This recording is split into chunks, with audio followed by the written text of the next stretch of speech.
عطاء اللہ شاہ بخاری رحمۃ اللہ علیہ برصغیر پاک و ہند کے نامور عالم، خطیب اور سیاسی رہنما تھے۔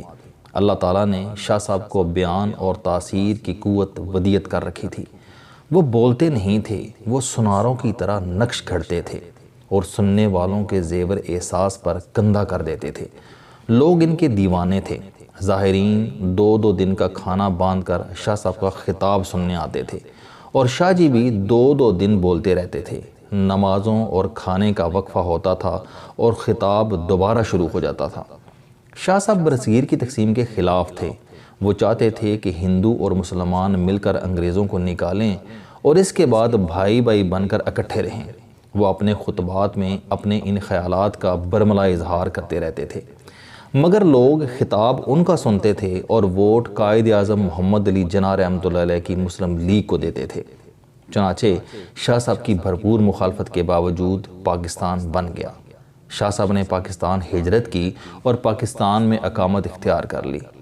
وہ ملتان میں آباد ہو گئے۔ ملتان میں ایک بار کسی نے ان سے پوچھ لیا، شاہ جی آپ پاکستان کے مخالف تھے لیکن آپ پاکستان میں ہی آباد ہو گئے، کیوں؟ شاہ صاحب نے کیا خوب جواب دیا، فرمایا آپ کا بیٹا کسی خاتون سے شادی کرنا چاہتا ہو، آپ کو رشتہ منظور نہ ہو، آپ رشتے کی بھرپور مخالفت کریں، لیکن آپ کا بیٹا اس مخالفت کے باوجود شادی کر لے تو آپ کو اس کے بعد کیا کرنا چاہیے؟ شاہ صاحب نے اس کے بعد فرمایا کہ رشتے کے بعد وہ خاتون آپ کی بہو ہوگی، آپ کو اسے بہو بھی ماننا چاہیے اور اسے بہو کی عزت بھی دینی چاہیے۔ شاہ صاحب نے فرمایا کہ میں پاکستان کا مخالف تھا لیکن پاکستان میری مخالفت کے باوجود بن گیا۔ یہ اب میرا ملک ہے اور میں اس کی اتنی ہی عزت کرتا ہوں جتنی اس ملک میں رہنے والے دوسرے لوگ کرتے ہیں۔ یہ دلیل شاہ صاحب کی عظمت اور اعلیٰ ظرفی کی نشانی تھی، ورنہ اس ملک میں ایسے لوگ اور ان کی پارٹیاں آج بھی موجود ہیں جنہوں نے قیام پاکستان سے قبل پاکستان کی مخالفت کی، جو پاکستان بننے کے بعد پاکستان کے شہری بنے، پوری زندگی ملکی وسائل سے لطف اٹھایا، لیکن یہ آج بھی ملک کی مخالفت کر رہے ہیں، یہ آج بھی پاکستان کے خلاف ہیں۔ مجھے چند دن قبل ایک دوست نے عطاء اللہ شاہ بخاری رحمۃ اللہ علیہ کا ایک انتہائی خوبصورت کال SMS کیا۔ مجھے جب سے یہ کال موصول ہوا میں اس وقت سے سرشاری کے عالم میں ہوں اور میں جھولی پھیلا کر شاہ صاحب کو دعائیں دے رہا ہوں۔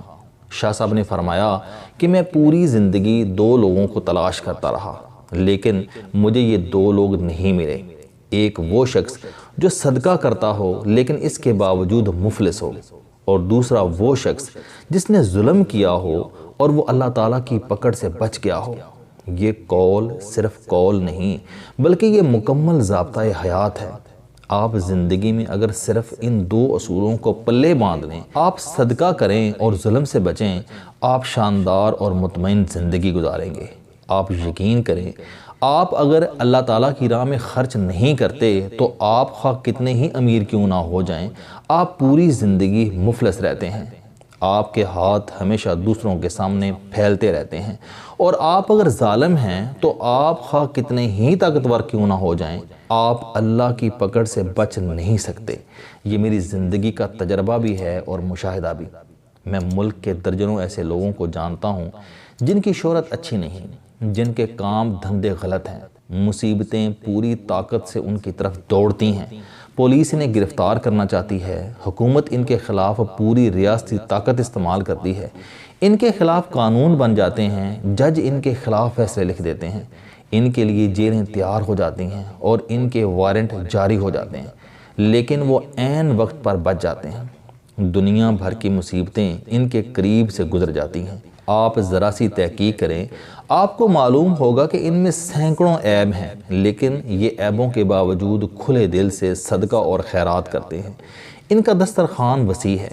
یہ ہر ماہ درجنوں بیواؤں، یتیموں، بے آسراؤں، بیواؤں اور بے کسوں کی مدد کرتے ہیں۔ یہ مدد انہیں مصیبتوں سے بھی بچاتی ہے اور ان کی دولت میں بھی اضافہ کرتی ہے۔ بزرگ بتاتے ہیں کہ ایک فقیر نے ایک بزرگ کے سامنے دستے سوال دراز کیا اور ساتھ ہی دعا دی کہ اللہ تعالیٰ تمہیں بادشاہ بنائے۔ بزرگ نے اس سے پوچھا، کیا تم بادشاہ بننا چاہتے ہو؟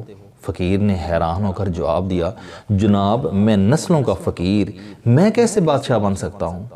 بزرگ نے کہا چلو ہم ایک تجربہ کرتے ہیں، میں تمہیں بادشاہ بنانے میں کامیاب ہو گیا تو تم مجھے حج کرواؤ گے، اور میں اگر ناکام ہو گیا تو میں پوری زندگی تمہاری کفالت کروں گا۔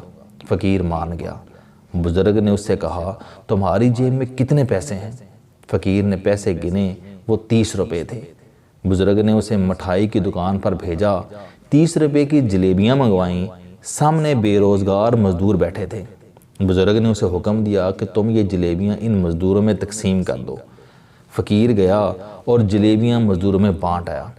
بزرگ نے اسے ساتھ بٹھا کر کھانا کھلایا اور حکم دیا تم گھر چلے جاؤ، 30 دن انتظار کرو اور دیکھو اللہ تعالیٰ کی طرف سے کیا پیغام آتا ہے۔ فقیر چلا گیا۔ وہ تیسرے دن دوڑتا ہوا بزرگ کے پاس آیا، وہ خوشی سے چھلانگیں لگا رہا تھا۔ بزرگ نے وجہ پوچھی۔ فقیر نے بتایا کہ مجھے پچھلے مہینے ایک کلرک نے بھیگ میں پرائز بانڈ دیا تھا، میں نے وہ بانڈ سنبھال لیا، آج وہ بانڈ نکل آیا، میں بیٹھے بٹھائے 3 لاکھ روپے کا مالک بن گیا۔ بزرگ مسکرائے اور اس سے کہا یہ بانڈ تمہارا نہیں، اس کا مالک وہ ہے جس نے تمہیں یہ بانڈ دیا تھا۔ تم بانڈ کے مالک کو تلاش کرو، یہ رقم اسے واپس کر دو اور انتظار کرو اللہ تعالیٰ کی طرف سے کیا پیغام آتا ہے۔ فقیر کو یہ آئیڈیا بہت برا لگا، لیکن اس کے باوجود اس نے کلرک کو تلاش کیا اور بانڈ لے کر اس کے پاس پہنچ گیا۔ کلرک فقیر کی ایمانداری پر حیران رہ گیا۔ وہ فقیر کے ساتھ دفتر سے نکلا، ڈی سی آفس گیا، وہاں کنسٹرکشن کمپنی رجسٹر کرائی، فقیر کو 50% کا حصہ دار بنایا اور سرکاری ٹھیکے لینا شروع کر دیے۔ وہ دونوں مل کر کام کرتے تھے، کلرک ٹھیکہ لیتا تھا اور فقیر کام کراتا تھا۔ یہ کمپنی مزدوروں کو 3 وقت کا کھانا دیتی تھی۔ کمپنی چل پڑی، کلرک اور فقیر دونوں امیر ہو گئے۔ یہ دونوں بزرگ کو ہر سال حج پر بھجواتے تھے اور شام کے وقت فقیروں کو روک کر انہیں بادشاہ بننے کا نسخہ بتاتے تھے۔ یہ کمپنی آج بھی قائم ہے، اس میں اب کلرک اور فقیر کے بچے کام کرتے ہیں۔ یہ کمپنی 30 روپے کے صدقے سے شروع ہوئی، یہ اب تک درجنوں لوگوں کو بادشاہوں جیسی زندگی دے چکی ہے۔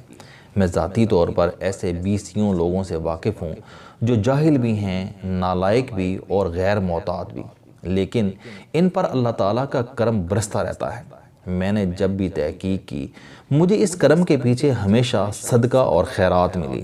یہ دل کے سخی اور ہاتھ کے کھلے ہیں۔ میں نے ایک اور چیز بھی مشاہدہ کی، انسان اگر صدقہ کرے اور ساتھ ہی عاجزی اختیار کر لے تو دولت بھی ملتی ہے اور عزت بھی، کیونکہ جس طرح خوشحالی کا تعلق صدقے سے ہے، بالکل اسی طرح عزت عاجزی سے وابستہ ہے۔ آپ جتنا جھکتے جاتے ہیں، آپ کی عزت میں اتنا ہی اضافہ ہوتا جاتا ہے۔ آپ اس معاملے میں اولیاء کرام کی مثال لے لیجئے۔ اولیاء کرام میں عاجزی ہوتی ہے، چنانچہ ان کے مزارات ہزار سال تک آباد رہتے ہیں۔ یہ کھلے دل اور فراغ ہاتھ بھی ہوتے ہیں، چنانچہ ان کے درباروں پر ان کے انتقال کے بعد بھی لنگر چلتے ہیں اور بادشاہ مال و متاع لے کر ان کی درگاہ پر حاضر ہوتے رہتے ہیں۔ ہم اب ظلم کی بات کرتے ہیں۔ میرے بزرگ دوست شیخ عبدالحفیظ راولپنڈی کے ایک ریلوے ملازم کی بات سنایا کرتے ہیں۔ یہ صاحب راولپنڈی میں رہتے تھے۔ ملتان میں کوئی شخص قتل ہوا، مگر پولیس نے اس شخص کو گرفتار کر لیا اور اس پر قتل کا مقدمہ قائم ہو گیا۔ وکلاء اور جج جانتے تھے یہ بے گناہ ہیں، لیکن وہ صاحب کہتے تھے کہ مجھے ہر صورت سزائے موت ہوگی۔